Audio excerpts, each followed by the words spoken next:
and that's where your issue is. So all this remotely, just with the simple ping tool and a couple, history gathering information tools, you can get real down deep and find out where the issue is.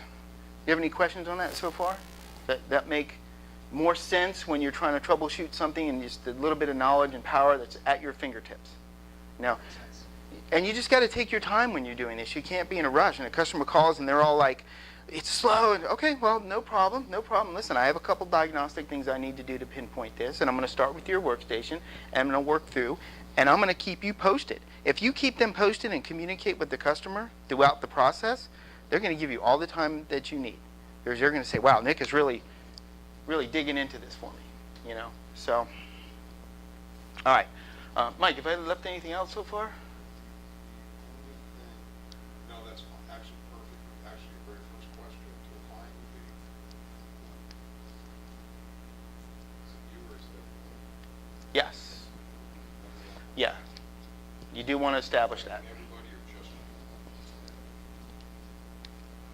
Yep. cut out a lot of troubleshooting. You know what? It's everybody, But even in that, you still have to do your due diligence, because if it's their local switch or their router, it could be affecting everybody, So you definitely still want to establish that their local network is good, that their ping times are good over the network and to the router. Because then if everybody's slow, then it's something out, it's either the router or something out over the internet, So then if you ping Google here and everybody's slow, but this is good, okay, then you move quickly to progression to somewhere in here, or on the server. And like I said, most of the time, you're going to find something throughout this process. There are those really elusive ones where it's inconsistent throughout the day. If it gets to the point where, gosh, there was a time when I was troubleshooting Curlin connections, and they would call and say, it's slow. And I say, it's fine. It's slow. No, it's fine. And it was back and forth. I said, okay, you know what? Let me take care of this. I installed Host Monitor on their server, and I monitored every computer, switch, printer, every IP device on their network, and I monitored it for a week. And I found the pattern, and what we found is there was one workstation on their whole entire network that periodically throughout the day, all of a sudden, these ping times would go up to 1,000. And when that happened, everybody was slow. The whole rest of the network, right on down the line, you could see the ping times go up. But I saw that this one was first because I had the historical monitoring. So I went and found out, and I said, Susie, what are you doing on your computer there? Oh, well, I like to stream Pandora in the afternoon. But it was inconsistent. Sometimes she would turn it on, sometimes she wouldn't. So that was a hard one to troubleshoot, right? So we get that fixed. Curlin's fine for another month or so. All of a sudden they're having problems again. Okay, but guess what? I saved my settings on this, on the server. So all I had to do was go in, I turned this back on, I watched it, and all of a sudden I see inconsistent stuff all over the place, and I'm like, it's got to be a switch, So and their perception was it's the same thing because it's just slow. They don't understand. But it actually turned out to be two completely different things. We got rid of that Pandora issue, and now we have a hardware issue. The switch was bad. So we replaced the switch, watch my monitor, everything is good. So as you go and you build and you establish these tools at these different places, your ability to troubleshoot all these things is going to be really easy. You can even create a host monitor file that has all the main IP addresses that you want to monitor, and you copy that after you download it, and then all you have to do is put in the specific IPs for the client, right? So that's your toolkit. It's like the old days when we used to do a lot of Tekken out in the field. Tekken. We're going to go Tekken. Remember, what was his name? Donnie Hines. We have a briefcase, and in my briefcase I had a drill, with a screwdriver bit on the end of it. I had a box of floppy disks, right? And then later I had CD-ROMs, and I had other, things in there. I used to carry a power supply and a video card around. That was my toolkit for going out and doing repairs. Well, as a help desk support technician, you got to have a toolkit. It's a digital toolkit. That's your toolbox. You got to know what tools to use, when to use them, how to use them. So as you're doing career development, if you really want to be great at what you do, not good, not mediocre. If you want to be great, you go home at night and you scour the internet for hundreds of free tools that could help you do your job better. You vet them, you test them, you find it's worthy, and then you bring it to the team and say, hey guys, I was using this new tool. Host Monitor is great, but guess what? That's 1980s stuff. I've got a whole new one. What's the other one we use? It's a little more, huh? Well, PRTG is a real heavy tool that Angry Scanner, but there was another one that we did, Ping Plotter. Ping Plotter is another one that's a little more graphical, okay? But there's a couple nuances between Host Monitor and Ping Plotter. Host Monitor is a much low-level resource utilization, kind of more of a background tool than Ping Plotter. But Ping Plotter gives you better visual, you know? So find the tools that work for you. And we don't want to have everybody using different tools, but if we have a set of 5 or 6 of those different tools for different purposes, and you guys really talk out there and find out which one is the best one, you know, you can build that toolkit to help you solve these complex problems that will make you much happier at work, makes the customer much happier, at the end of the day makes Joe and I much happier, you know, and all of a sudden, you know, you're enjoying your work. I mean, this kind of problem, well, let me ask you, is this the kind of problem that you enjoy solving? Yeah? Okay. Well, when I look at your tickets, like the one for Career Exchange, you're not representing that in that ticket because you really didn't put a lot of effort or thought behind it. I mean, how can I solve this problem? How can I at least, maybe not solve the problem, how can I gather a bunch of information to point me in the right direction, or that I can hand it off to the engineering team that maybe they know something's going on between here and here. Okay, this stuff you really can't see. You can see the server, but you may not know what's going on over here. But if you give them all this information, they can say, oh, I know exactly right where it is. And then they'll tell you, and then you'll know. Now you're gaining knowledge and information. But you have to show the ability, the desire to want to get in here and figure this stuff out.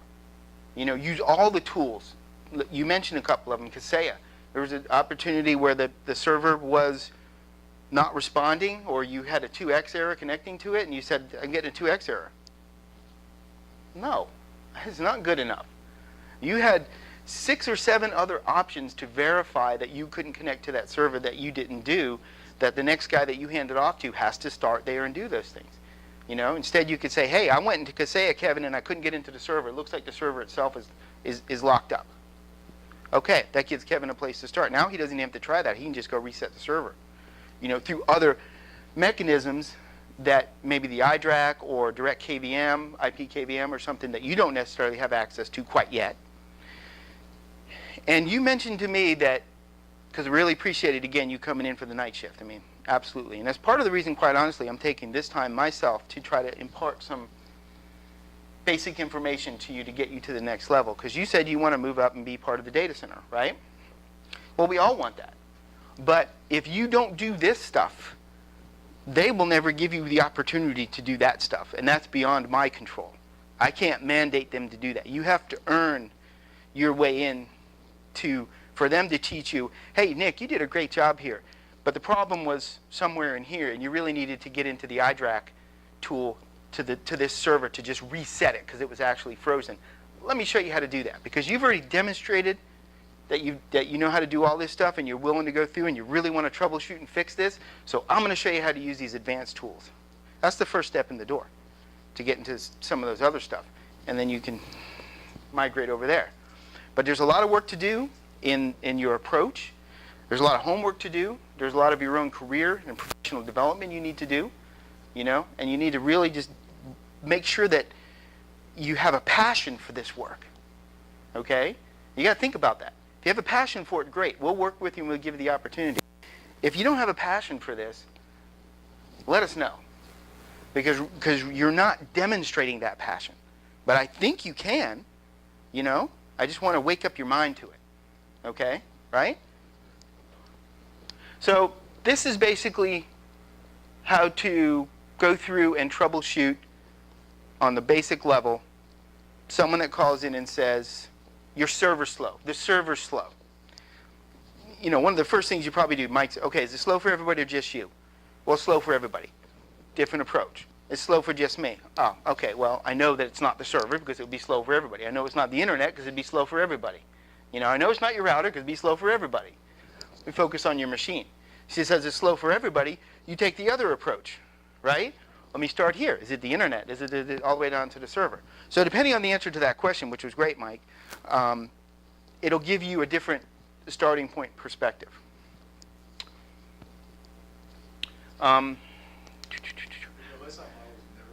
The what? The old OSI models is No, but these guys don't even know what that is.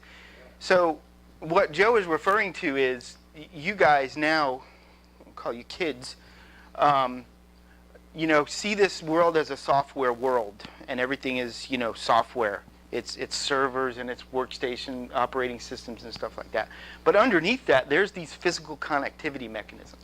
And that's part of the OSI model. 7 layers of the OSI model. I don't even know what they are, but they go from the physical all the way up to the packets that are transmitted throughout here, type of thing. Packets have to do with cache buffers on a router. So if you understand packet construction, you know, then you can understand why a router that doesn't have enough cache buffers is going to choke out if it gets too much activity. And it may not recover from that. It may have to be unplugged and restarted. That's why you hear about people at home all the time having to unplug and restart their routers. Okay, the cache buffers get used up, and then that router has nowhere to go. It's froze, essentially. So if you really want to understand the physical part of this makeup, you can do a little research on the OSI model. What it'll do is it'll help you visualize all these connections, you know. Okay. Any questions on all that? Yeah? Mike, any more input? Yeah. Joe, anything? Yeah, that's great. Don't play cake. No, I'm serious. Okay. Make sure I didn't miss anything here. Obviously, there's a lot of, you know, different things in between here. This server is on is a virtual on a host with other virtuals. You know, if this server is local, resources look good, but the server itself is slow, then it may be something else on the virtual host. These are relatively new complications, and that's something you have to turn over to engineering at this point.